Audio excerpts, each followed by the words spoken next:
Salut à tous et bienvenue sur fulgis.com. Ceci est la troisième vidéo de la série jQuery Mobile. Dans les tutoriels précédents, on a vu comment installer l'outil de test qui est notre simulateur Repo. On a vu les notions de base, comment créer une page, comment changer de page, comment utiliser les animations pour les transitions entre nos pages.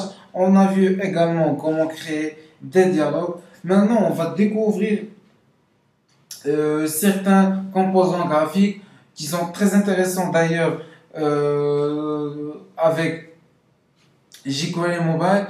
Et voilà, on commence. Alors, on revient à notre fichier dans lequel on travaillait la dernière fois.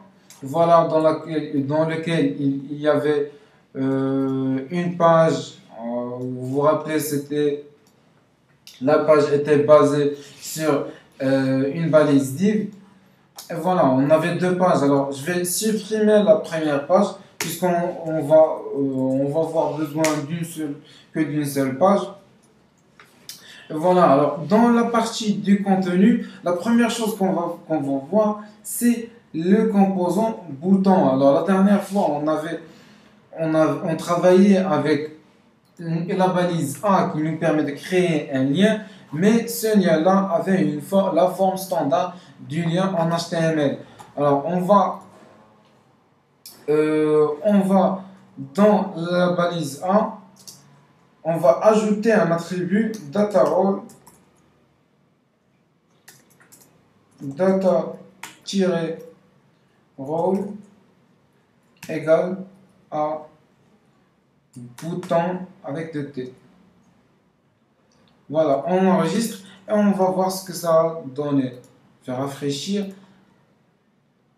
Et voilà, notre lien s'est transformé en un bouton qui a une forme plus agréable.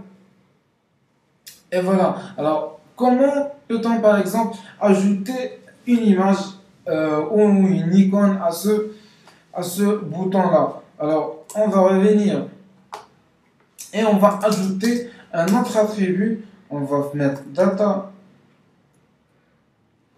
icône égale à, par exemple, plus. On va revenir, on va recharger notre page et vous voyez ici qu'on a une icône qui s'est ajoutée à notre bouton. À savoir qu'il y a plusieurs icônes par défaut disponibles avec jQuery Mobile, comme vous pouvez ajouter vos propres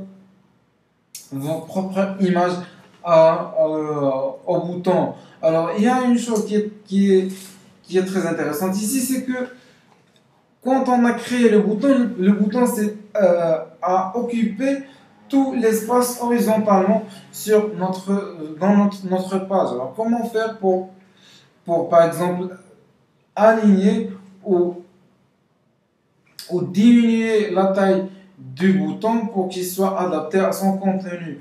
Alors, pour faire ça, on va ajouter un autre attribut qui est data inline égale à true.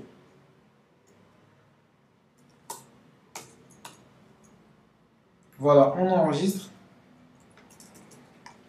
et on rafraîchit notre page. Alors, voilà, une fois on a ajouté data inline true, le bouton a pris uniquement l'espace occupé par son contenu. Il ne s'est pas étalé sur toute la page. En fait, ce qui a rendu un peu notre bouton un peu plus agréable. Et voilà. Donc après, on va voir d'autres composants. Par exemple, on va voir le CH field. Par exemple, on va ajouter un input de type search égale search. On va lui donner par exemple comme nom. On va lui donner search également. On va, voilà, on va lui donner comme valeur,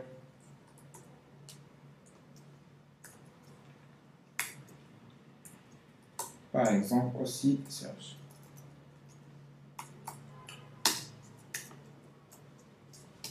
Ajouter un slash ici. Et on va voir ce que ça a donné.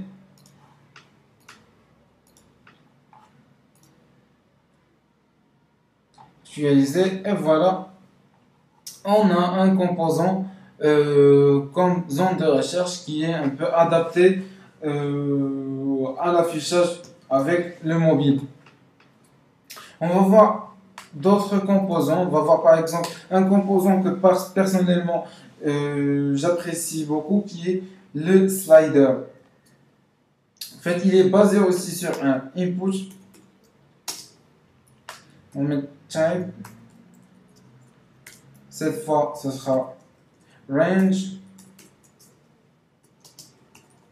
Name, on va lui donner aussi par exemple slider.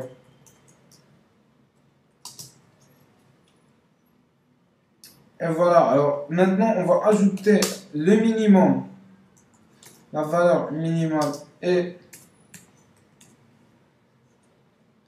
le maximum.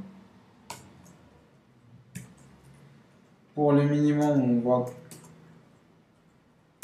on va donner 0 et pour le maximum, on va donner par exemple 100. Et on va fermer. On enregistre et on va voir ce que ça a donné. Rafraîchir. Et voilà, on a un slider assez intéressant. D'autres composants, par exemple le switch, comme celui de iPhone. En fait, c'est un bouton qui a deux états, qui permet par exemple d'activer ou de désactiver une fonctionnalité. Alors, il est basé sur le select.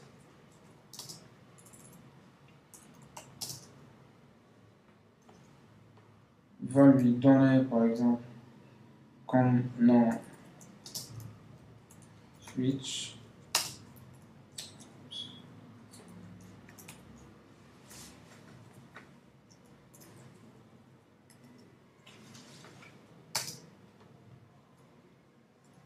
Et on va lui donner comme data role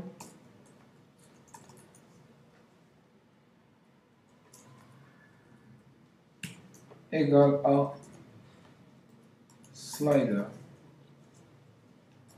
On va fermer la balise select. Et dans cette balise là, on va ajouter deux autres sous-balises qui sont options.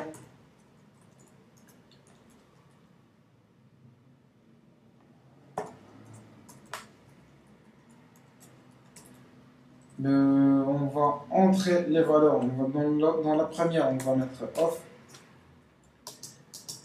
On va lui donner comme valeur la même chose, off. J'ai copié ça et je vais le recoller ici et je vais mettre on dans la deuxième. On enregistre et on rafraîchit pour voir le résultat. Et voilà, alors pour la deuxième, et voilà, on a le switch button. C'est une sorte de bouton qui a deux états et qui a l'air pas du tout mal. Donc, après avoir vu comment créer des composants graphiques avec jQuery Mobile, on va voir comment prendre le contenu et les valeurs de ces composants-là, l'envoyer à une page située dans le serveur, une page PHP avec Ajax, et comment récupérer le contenu, ou plutôt le résultat auprès de cette page-là. Alors, pour pouvoir envoyer plutôt valider notre formulaire avec Ajax, la première chose, bien sûr, c'est de créer, plutôt on va entourer notre formulaire avec la balise form. Et on va la fermer juste après notre lien A. Voilà. On enregistre. Alors, puisque on va utiliser ce formulaire-là depuis JavaScript, c'est normal puisqu'on va utiliser Ajax. On doit ajouter un ID à notre formulaire. On va le nommer par exemple Ajax Code. Après, on va adapter un peu le lien qu'on a ici à ce qu'on veut faire. Je vais enlever le href page 2 puisque avant ce lien-là, il nous menait vers une autre page. Maintenant, il va servir à valider notre formulaire. Voilà, on va enlever ces deux attributs puisqu'ils servaient le premier pour définir l'animation, le deuxième pour effectuer un dialogue. On va supprimer ça. On va laisser le reste et on va ajouter un ID pour pouvoir récupérer ce lien-là depuis notre code JavaScript. On va nommer par exemple le lien, par exemple submit.